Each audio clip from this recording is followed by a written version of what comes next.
areas. One, in the area of how contracts are awarded yet. Because the issue, there is a defect in the dam and there is a crack, is because you are probably not informed, and it's not the person doing the maintenance was not your contractor. You won't have come to start blasting. That's one. Two, how does it affect your revenue collection on the 16,000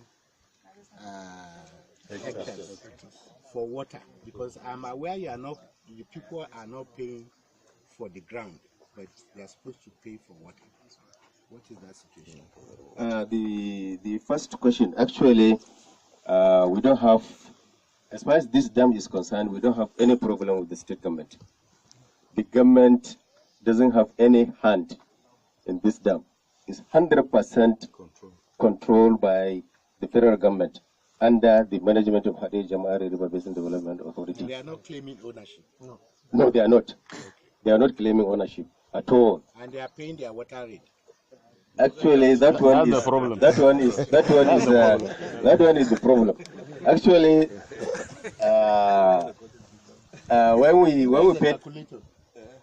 when we paid a courtesy call to the governor, so we raised the complaint that this is the amount.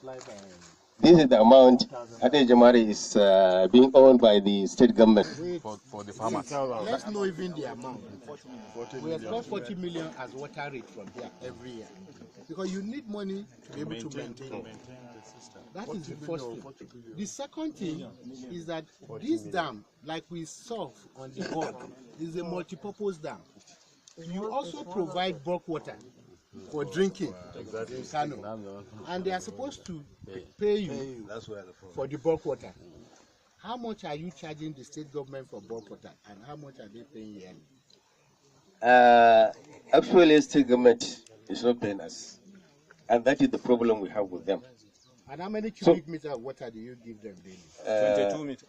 22 meter cube per 22 meter cube per second. How is that? And they are not paying actually.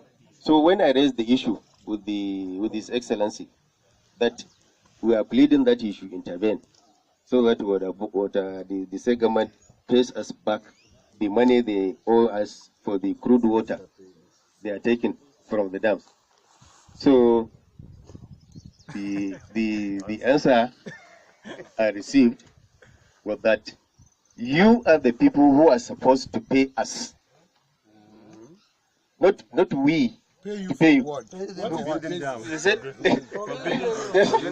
where the ownership. That is it. I see the thing is coming up. They build the dam for you. We are to pay them. Sir, to pay you for what? Huh? Are you not the people using our water? Sir, but the dam has been is 100% transferred to us, to the federal government. So the state government has no hand in it. So why should we pay you? So I realized that the argument will continue, so we just that's where the ownership just left it. Chairman, the issue of this water management issue bill is supposed to be. Yes, this issue is the reason why the president came up with an executive bill. Nigeria is probably the only country that doesn't have a water charter to govern the laws relating to water usage, water resources management, fisheries issues, reasons with multipurpose dam. You can see now that domicile here in Tiga Dam is an aspect that has to do with hydroelectric power. That is under another ministry, power. So the solution to this problem can only be that we set up an inter-ministerial committee. And there must be a declaration of an emergency in this sector. For indeed, you see the benefit, the families that are farming as we come, all the way from Kano, all the way to here. If you throw this population by not giving them water onto the street, there will be chaos in Kano. We can't afford it. And unless you maintain the electromechanical components of the dam desilting, the river desilting, and control of the taipa grass to ensure that the entire acreage is covered by water, there will be problems. That's right. Equally, I'm made to believe that this irrigation facility can be expanded to 40,000 hectares. There's already an immediate 5,000 hectares that is ready, that is acquired, that has not been expanded. So these are the problems. And I'm happy to say that here you have about 7 dams. Tiga is bigger, of different sizes. So what we need to do, like they've done in the National Economic Council, the governors must sit down at that council with the president, with the speaker and the Senate president at the National Economic Council, declare an emergency in this sector, the water sector, and then agree as to the proportion of what state government should pay for the bulk water. You cannot have water coming to you every day and then you refuse to pay anything. And you are charging. And you refuse to pay the person who is giving you the water, but you are charging the households. So these are the issues that we must sit down when we get back and discuss at committee level with the ministry and the river basin. We'll call a summit so that we will insist definitely that the president should declare this emergency, but the governors must pay for bulk water.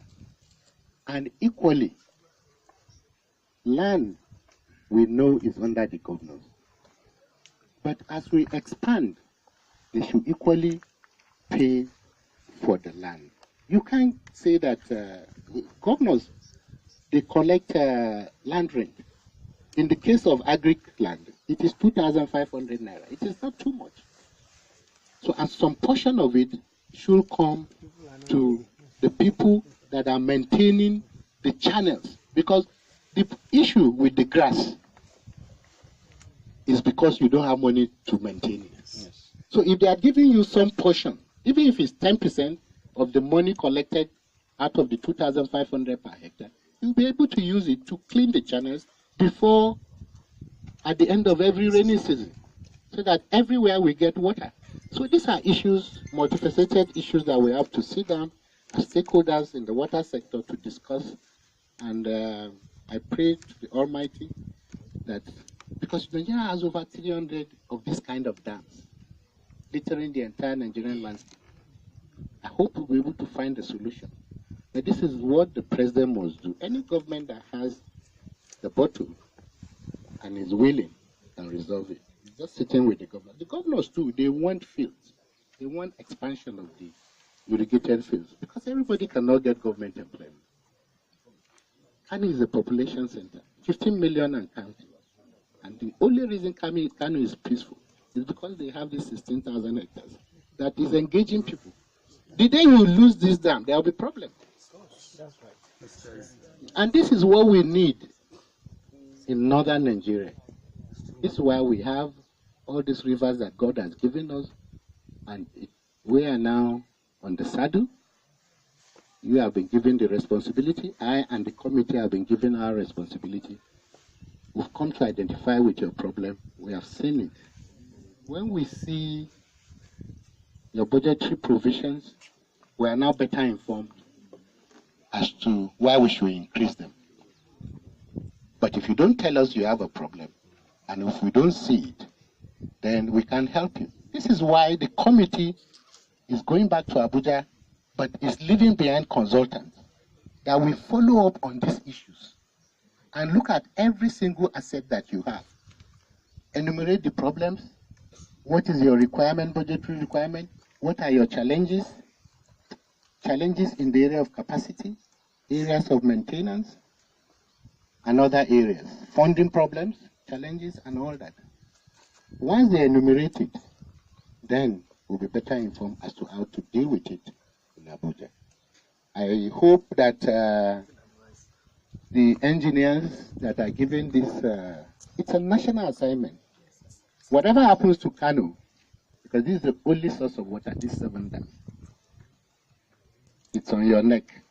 If there are issues, cry out, shout, tell the people that should know. If we don't know, we sit in Abuja. We won't be able to help you. Okay? If we hadn't come, I wouldn't have been aware. And I've been chairman water resources for 7 years. So you people are not telling the right people your problems. So I want 2 or 3 members to give you advice. Thank you very much, Mr. Chairman. Mine is just to advise that we should at all times try to maintain what we have and if possible improve on them. Where we are standing here, I'm sure this was built maybe in the early 70s. So why don't you go with the time? Why don't you go to National Space Center and get an aerial photograph of these 7 dams, so that when we come, our executives come just like this, we have a place to stand under, and then we have a modern, photograph to look at. Then we can advise on areas that we can improve upon. So please, this is if it were raining now, or if it were so windy, we wouldn't be able to do what we are doing now. And even now, you can see some of our colleagues taking shelter under the sun. So just have a little, roof here, and then you have an area photograph, if possible, a module of what you have. Then you can show us, adequately what you're doing. Thank you.